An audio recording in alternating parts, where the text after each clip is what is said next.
જામનગરમાં એસટી બસમાં અપડાઉન કરતા વિદ્યાર્થીઓને પાસ કઢાવવા માટે ભારે હાલાકી ભોગવવાનો વારો આવ્યો છે। દિવાળી વેકેશન પૂર્ણ થયા પછી સ્કૂલ કોલેજો ખુલતા હવે પાસ કઢાવવા માટે લાંબી લાઈનો લાગી રહી છે, જેના કારણે વિદ્યાર્થીઓનો સમય અને અભ્યાસ બગડતો હોવાનો આરોપ છે। વિદ્યાર્થીઓનું કહેવું છે કે પાસ કઢાવવાની એક જ બારી છે અને તેમાં પણ વારંવાર સર્વર ડાઉન થવાની સમસ્યાને કારણે કલાકો સુધી લાઇનમાં ઊભું રહેવું પડે છે, જેના કારણે તેમનો અભ્યાસ બગડી રહ્યો છે। એસટી તંત્ર બીજી પાસ બારી શરૂ કરે તેવી વિદ્યાર્થીઓની માંગ। આજે પાસ કઢાવવાનો વારો આવ્યો છે। હું સવારે 7:30 વાગ્યાનો અહીંયા લાઈનમાં ઊભો છું, ત્યારે મારો વારો અહીંયા આવ્યો છે અને અમારે બે દિવસ અથવા તો એક દિવસ લાગીને હું આઈટીઆઈમાં ભણું છું ત્યાં ડ્રોપ લેવો પડે છે, જેથી અમને હાલાકી પડે છે। જેથી સરકારને વિનંતી છે કે 2 પાસ બારી મૂકવાની। અમે સવારના 7:30 વાગ્યાના આવ્યા છીએ અને વહેલી બસમાં અમારે આવવું પડે છે, જેથી અમારે 2 દિવસ અથવા તો એક દિવસનો ડ્રોપ લેવો પડે છે। મારે રોજનું અપડાઉન કરવાનું હોય છે જામનગરથી રાજકોટ। ક્યારેક પાસ ના નીકળેલો હોય ત્યારે અમારે રજા પાડવી પડે છે। ક્યારેક એવી રીતે થાય છે કે સર્વર ડાઉન ના થયું હોય ત્યારે સર્વર ડાઉન થયું હોય ત્યારે 2 થી 3 દિવસ રજા પાડવી પડે છે અને એના લીધે અમારું એજ્યુકેશનમાં બહુ વધારે પ્રોબ્લેમ આવે છે। એટલે મારી નમ્ર વિનંતી છે કે જામનગરના એસટી ડેપોની અંદર 2 બારી મૂકી દે તો જેનાથી અમારી અગવડતા છે એની અંદર સુધારો આવે। વિદ્યાર્થી પાસ માટે અમે સવારના 7 વાગ્યાથી રાતના 9 વાગ્યા સુધી એક્સ્ટ્રા બારી સંચાલન ચાલુ રાખેલ છે। તેમજ એક સાથે વેકેશન ખુલ્યું હોય 1 થી કોલેજ સુધીનું, એટલે બસ સ્ટેન્ડ ઉપર ધસારો રહે છે। બધી સ્કૂલો છે, સ્કૂલવાળા કોઈ અમને મદદ નથી કરતા। સ્કૂલમાં ઓનલાઈન પાસ કાઢી અને એ પ્રિન્ટ આપવામાં આવે તો વિદ્યાર્થી ખોટા હેરાન ન થાય। જો એ લોકો એવી સગવડતા આપે તો અમે અહીંયા બેઠા પાસ કાઢી શકીએ।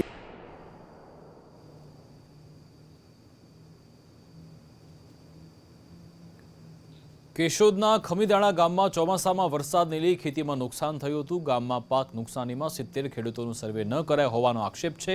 આ મામલે ખેડૂતોએ મામલતદાર, ટીડીઓ અને વિસ્તરણ અધિકારીને આવેદન આપી સર્વે કરી સહાય ચૂકવવાની માંગ કરી। જો સર્વે નહીં કરાય તો ગાંધી ચિંધ્યા માર્ગે આંદોલન કરવાની પણ ખેડૂતોએ ચીમકી ઉચ્ચારી। આ અંગે વિસ્તરણ અધિકારીએ કહ્યું કે ખેડૂતોની રજૂઆત ઉચ્ચ કક્ષાએ મોકલી આપવામાં આવે છે અને ત્યારબાદ ઉપરથી જે સૂચન મળશે તે અનુસાર કાર્યવાહી કરાશે। ચોમાસાની અંદર જે વરસાદ થયો, પુષ્કળ ઉપરવાસમાંથી પાણી આવેલું, તેમાં અમારે નુકસાની બહુ ગયેલ છે। ખેતીવાડી નિયામકશ્રીને રજૂઆત કરી છે આજે કે એમાં જે સર્વે થયો છે એમાં થોડીક મિસ્ટેકને કારણે અમે 70 ખેડૂત જે મેન આવતા હતા એ રહી ગયા છે, એટલે આગળની કાર્યવાહી થાય અને અમારું રીસર્વે થાય એવી અમારી માંગ છે। વધારે ખેડૂતોના નામ સર્વે યાદીમાં છે। હાલ તેના ફોર્મ ભરવાની અને ચૂકવણાની કામગીરી ચાલુ છે। ખેડૂતો તરફથી મળેલી રજૂઆત અન્વયે જે તે વખતે સર્વેની કામગીરી ચાલુ હતી ત્યારે ખેડૂતને જાણ ન હોવાના કારણે સર્વે થઈ શકેલો નથી। જે ખેડૂતે ગ્રામસેવક અને પંચાયતને જાણ કરેલી હોવાથી તેના જેનો સર્વે થઈ ગયેલો છે તેને માટે હાલ ફોર્મ ભરવાની પ્રક્રિયા ચાલુ છે। જેના નામ સર્વેમાં આવેલ નથી તેને આગળ કાર્યવાહી માટે જિલ્લા કક્ષાએ મોકલી આપવામાં આવશે અને જે કંઈ સૂચના મળશે તે મુજબ આગળની કાર્યવાહી કરવામાં આવશે। હવે વાત પંચમહાલની, જ્યાં ગોધરા નગરપાલિકાના શોપિંગ સેન્ટરની દુકાનના ભાડામાં વધારો થયો છે, જેને લઈ મોટી સંખ્યામાં દુકાનધારકોએ વિરોધ કર્યો। દુકાનધારકોએ પાલિકાના ચીફ ઓફિસર અને જિલ્લા કલેક્ટરને આવેદનપત્ર પાઠવી ભાડો વધારો પાછો ખેંચવાની માંગ કરી। દુકાનધારકોનો આરોપ છે કે પાલિકાએ તેમને કોઈપણ પ્રકારની જાણ કર્યા વિના 700 જેટલી દુકાનોમાં તોતિંગ ભાવ વધારો કર્યો છે। બીજી બાજુ સામાન્ય સભામાં ઠરાવ અનુસાર ભાડામાં વધારો કરાયો હોવાનું પાલિકા ચીફ ઓફિસરે રટણ કર્યું હતું। નગરપાલિકા ગોધરાએ છેલ્લા 15 દિવસમાં બધાને નોટિસો આપીને જે ગયા વર્ષે જે ભાડું હતું, ભાડું રેટ વેપારીનું 6000 ભાડું હતું, એની સામે 65,000નું ભાડાની નોટિસ આપી છે, જેની સામે અમારા વેપારીઓ સામે અન્યાય થયો છે, જેના લીધે આજે અમે અહીંયા રૂબરૂમાં આવેદનપત્ર આપ્યું છે। સામાન્ય સભાએ ઠરાવ કરીને જે નગરપાલિકાના શોપિંગ સેન્ટર છે તેની અંદર પોતાનો ઠરાવ કરી અને ભાડું વધારવાનું નક્કી કરેલું છે અને જે તે સમયના એગ્રીમેન્ટની શરતોનું નગરપાલિકાએ પાલન કરેલું છે। 10% એગ્રીમેન્ટમાં લખેલું છે કે 5 વર્ષ માટે જે ભાડું પ્રથમ ભાડું હતું એ રહેશે, ત્યારબાદ માસિક ભાડાનો ઉલ્લેખ છે। હવે વાત વડોદરાની, જ્યાં chief food safety officer Mukesh વૈદ્યે નિવેદન આપ્યું. વારંવાર નોટિસ આપ્યા છતાં જવાબ ન અપાતા કાર્યવાહી થઈ. જવાબ ન આપનાર 22 લોકોના લાયસન્સ સસ્પેન્ડ કરાયા છે. હાથીકાના માર્કેટ સહિત 22 લોકો સામે કાર્યવાહી થઈ. 15 દિવસનો સમય વીત્યા છતાં જવાબ ન આપતા કડક કાર્યવાહી થઈ. 1 મહિના માટે લાયસન્સ સસ્પેન્ડ કરાયા છે તેવું મુકેશ વૈદ્યે કહ્યું છે. મલેશિયન કેમિકલ મામલે પણ ચેકિંગ કરવામાં આવ્યું. શંકાસ્પદ તેલના 16 નમૂના લેવામાં આવ્યા અને જે નમૂના ફેલ જશે તેની સામે પણ કાર્યવાહી કરવામાં આવશે. અને તમામ બ્રાન્ડના નમૂના લેવામાં આવ્યા હતા અને નમૂના લઈ અને વડોદરા મહાનગરપાલિકાની જે અમારી પબ્લિક હેલ્થ લેબોરેટરી છે એમાં પૃથ્થકરણ માટે મોકલી આપવામાં આવેલા છે. જે વેપારીઓને ભૂતકાળમાં મેં નોટિસ આપી તેના જવાબ નથી આવ્યા એ લોકોના લાયસન્સ લગભગ 22 જેટલા જે વેપારીઓ જેના લાયસન્સ પણ સસ્પેન્ડ કરવામાં આવેલા છે. અને લાયસન્સ સસ્પેન્ડ કર્યા પછી પણ જો એ વેપારી એમનો ધંધો ચાલુ રાખશે તો FSSAI એક્ટ મુજબ એની સામે કાયદાકીય કાર્યવાહી કરવામાં. તો રાજ્યમાં તાજેતરમાં પડેલા માવઠાને કારણે ખેડૂતોને ભારે નુકસાન વેઠવાનો વારો આવ્યો છે.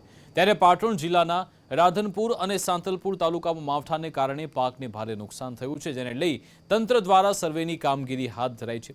પાટણમાં કમોસમી વરસાદને કારણે હજુ પણ ખેતરોમાં પાણી ભરાયેલા છે, જેના કારણે દિવેલા, કપાસ, જીરું, અજમો, વરિયાળી તેમજ શાકભાજી સહિતના પાકને નુકસાન થયું છે. રાધનપુરમાં 35,000થી વધુ હેક્ટર વિસ્તારમાં વાવેતર થયેલું છે.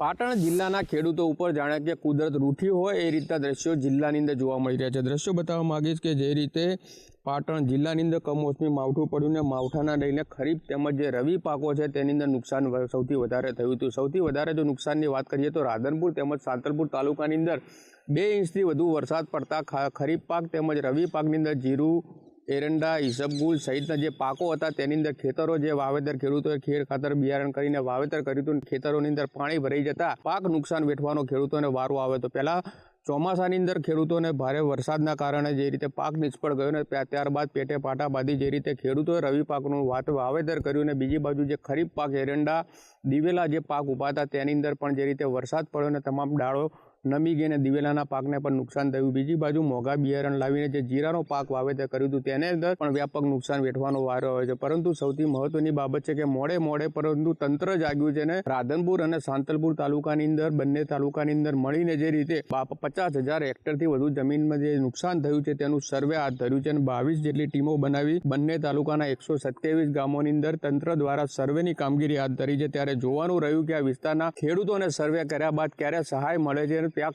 નુકસાનનું જે વળતર મળે છે કે કેમ. ભરત પ્રજાપતિ, સંદેશ ન્યૂઝ, પાટણ.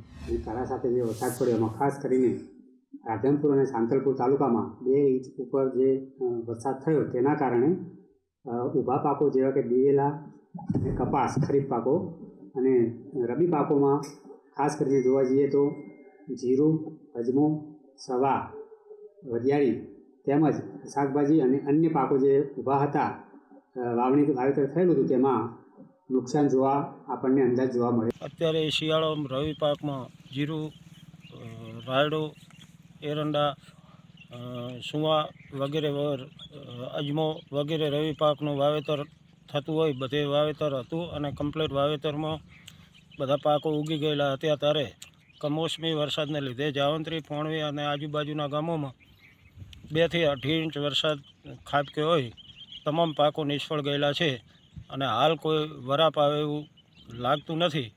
એટલે ખેડૂતોને વરસ સાવ નિષ્ફળ ગયેલું છે. આનો તંત્ર અને સરકાર યોગ્ય નિર્ણય લઈ અને ખેડૂતોને યોગ્ય વળતર આવે એવી વિનંતી. દીવના ઘોઘલા ગામમાં છેલ્લા 2-3 દિવસથી ધોળા દિવસે રહેણાંક વિસ્તારમાં દીપડાના આટાફેરાથી લોકોમાં ભય ફેલાયો છે. દીપડો ઘરની દિવાલ ઓળંગીને અંદર ઘૂસી જતા વન વિભાગની ટીમ દોડતી થઈ છે. દીવ અને જશાધર રેન્જની રેસ્ક્યુ ટીમે દીપડાને પાંજરે પૂરવા કાર્યવાહી હાથ ધરી છે.